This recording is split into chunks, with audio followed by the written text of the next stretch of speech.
Hey, welcome back for our study today in the Gospel of Mark in chapter 9. Jesus is transfigured on the mountain as Peter, James, and John look on. They see Elijah and Moses appear, and they hear the Father say, quote, "This is my beloved Son, listen to him." This is a great moment of honor for the Son. Afterward, however, many seem to lack full trust in him. The disciples lack the faith to cast a demon from a boy, and Jesus must step in and do it. Jesus later tries to teach the disciples more about his coming death, but they are enamored with a discussion of which among them is the greatest. Jesus emphasizes the greatest to be the one who serves. He then teaches about not causing others to stumble and instead making sacrifices to serve them. Hell is reserved for those who refuse. High stakes today. Let's look at some application. The comforting part about the imperfect faith of the disciples is that we can relate to it. He had shown them so much, and he was counting on them to shine so brightly. Yet they sometimes were not prayerful enough and lacked the power to do great things.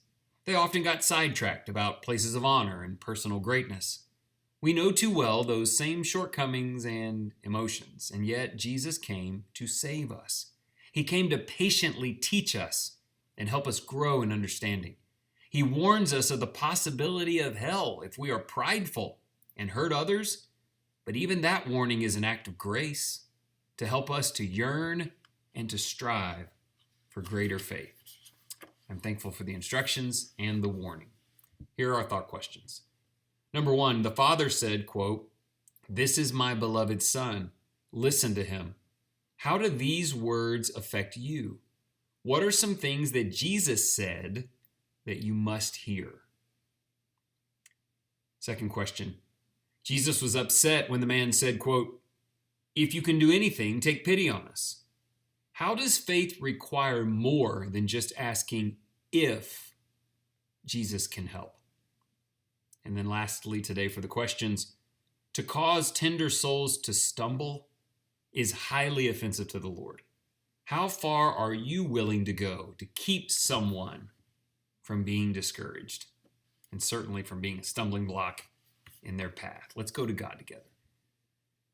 Holy Heavenly Father, we know you sit in a place of eternal glory. Thank you for sending Jesus to this earth to lead us home to you. Thank you for testifying of his glory in wonderful ways. We lack the faith you deserve.